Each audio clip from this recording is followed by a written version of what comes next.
العاشرة مساء بتوقيت أسمر المحلي أينما كنتم أيها السادة والسيدات من الفضائية الترية نحييكم ونقدم لحضراتكم نشرة أخبار هذا المساء المستهلك المعتاد بأهم وأبرز العناوين. إصابة 34 مواطنا بكوفيد 19.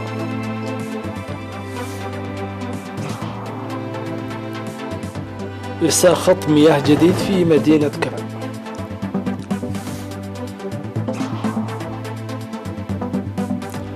إعادة النظام البيئي المدمر إلى طبيعته من المهام الوطنية.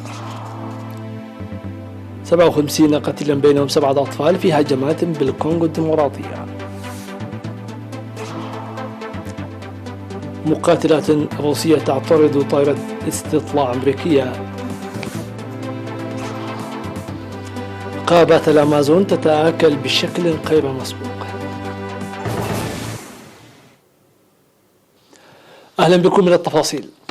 أعلنت وزارة الصحة أن الفحوصات التي أجريت اليوم الخامس من يونيو في مراكز العزل بالإقليمين الأوسط وجنوب البحر الأحمر أظهرت إصابة 34 مواطنا بكوفيد 19، وظهرت 27 من الإصابات في أسمرة بالإقليم الأوسط و7 في جنوب البحر الأحمر، 4 في طيعة و3 في مرسى فاطمة. في غضون ذلك شفي 30 مريضا من كورونا في الإقليم الأوسط. بهذا بلغ عدد المصابين بكوفيد 19 في البلاد حتى الآن 4461، شفي منهم 3924 ووفاة 14 مريضا، فيما لا يزال 523 مريضا يتلقون العلاج في المستشفيات. وزارة الصحة الخامس من يونيو 2021.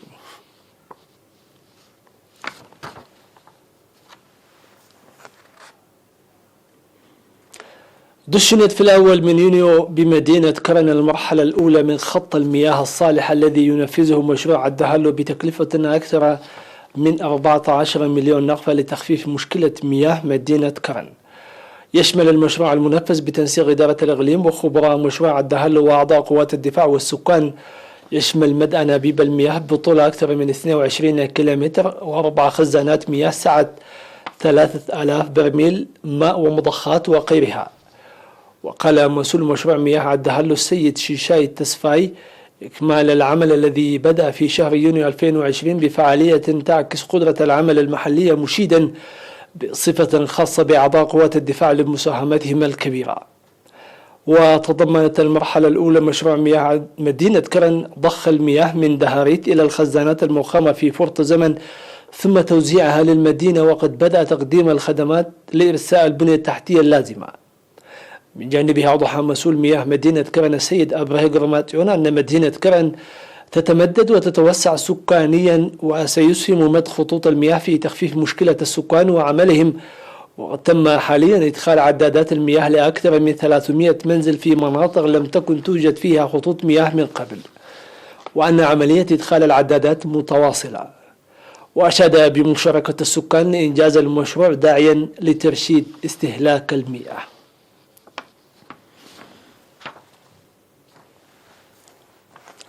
قالت وزارة الأراضي والمياه والبيئة في تصريح أصدرته بمناسبة الخامس من يونيو اليوم العالمي للبيئة، قالت أن إعادة النظام البيئي المدمر إلى طبيعته من المهام الوطنية.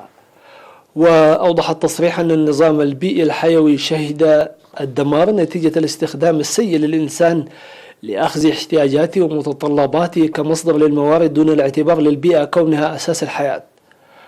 وذكرت الوزارة أن العيش بالتناقض مع البيئة ضرورة وليس خيار، موضحة بالرغم من وجود وعي أفضل من السابق فإن من الضرورة إطلاق عمل واسع للدفع بجهود إصلاح الأضرار البيئية، مشددة على أن هذه المهمة تهم الجميع وهي من أولى الأولويات. وأشادت الوزارة بقوات الدفاع التي تعمل في مشاريع البنية التحتية الكبيرة أثناء حمايتها للبلاد، وكذلك الشباب والطلاب المساهمين في التشجير والتنمية الخضراء.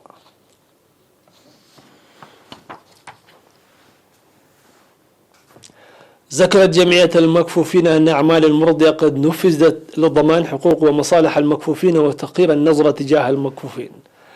وقال نائب رئيس الجمعية السيد داوود سلمون بمناسبة الذكرى 30 للاستغلال أن الدعم المقدم من الحكومة والمجتمع والجهات الأخرى مكن من حصول عدد كبير من الأعضاء على فرص التعليم والتدريب ومصادر الدخل.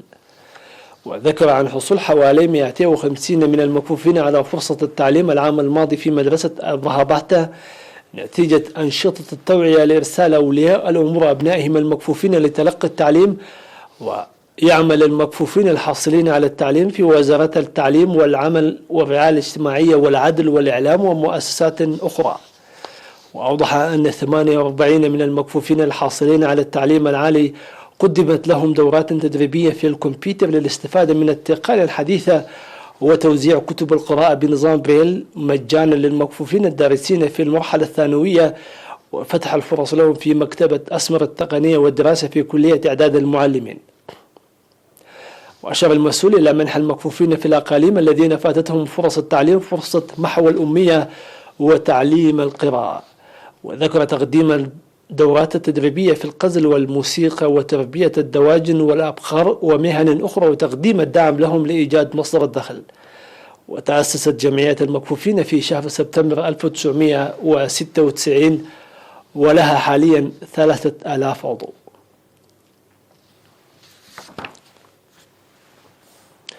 ذكر مراسل وكالة الأنباء الإثرية أن تجمع 4 قرى ضحية حوثيين بمديرية قندع في موقع مناسب أتاح إرساء الخدمات التعليمية. وأوضح أن افتتاح مدرسة في مكان تجمع القرى ساعد لتقدم المشهود في التعليم وتقديم تعليم الكبار وتعليم عريوت للأطفال المتخلفين عن الدراسة. وقال مدير المدرسة الأستاذ معاوية محمد أن المدرسة التي افتتحت بعد تجمع القرى عام 2018 تقدم التعليم للأطفال من عمر 9 وحتى 14 الذين فاتتهم فرص التعليم في العمر النظامي بالإضافة إلى تعليم الكبار. وذكر مدير ضحية حوثيت السيد عثمان عمر أن 300 أسرة تجمعت في منطقة أف أسحيتا. وقد أرسيت في حوثيت مدرسة ابتدائية ومشروع مياه صالح للشرب. قام مكتب وزارة العمل والرعاية الاجتماعية في الإقليم الأوسط بتدريب 17 امرأة راعية من مديريتي أخرية وأبا شاول لمدة 8 أشهر في فن التجميل. ودعا مسؤول الرعاية الاجتماعية السيد تدرس في السهية في مناسبة التخريج دعا المتدربات على العمل لتحسين حياتهن المعيشية استفادة من التدريب لتصفيف الشعر وجمال الجسد والدعم بالمعدات. بجانبه دعا المدير العام لقسم الخدمات الاجتماعية في الإقليم الأوسط العقيد قبر هندس ولد قرقيس ومسؤولة مكتب وزارة العمل والرعاية الاجتماعية في الإقليم الأوسط السيدة جمعة إبراهيم المتخرجات لتطوير المهن المكتسبة بالجهد والعمل ونقل المعرفة إلى الأخريات. وناشدت ممثلة المتخرجات لتعاون الإدارات والجهات الأخرى لإيجاد مكان عمل لفعالية التدريب. وتلقت المتخرجات الشهادات وأدوات لبدء العمل. فاصل ومن ثم نوافيكم بالأنباء العالمية.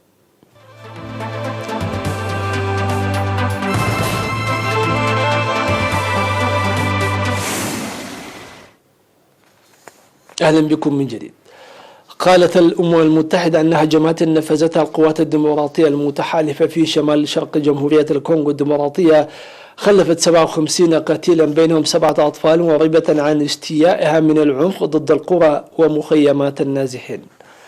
وأورد المتحدث باسم المفوضية السامية لشؤون اللاجئين بابار بالوش خلال إحاطة في جنيف أن عدة أشخاص آخرين أصيبوا وخطف 25 بينما أحرق 70 منزلا ومتجرا.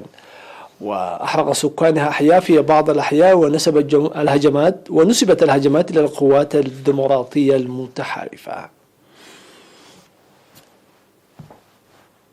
سيداتي سادتي هكذا نكون قد وصلنا إلى ختام هذه النشرة. في أمان الله وحفظه.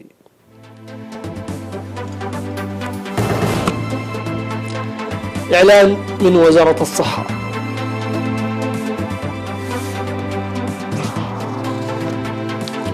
إرساء خط مياه جديد في مدينة كرم.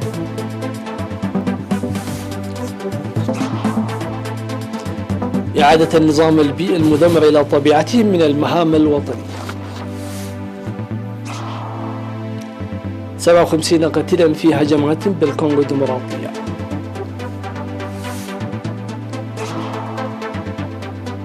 مقاتلات روسية تعترض طائرة استطلاع أمريكية. غابات الأمازون تتآكل بشكل غير مسبوق.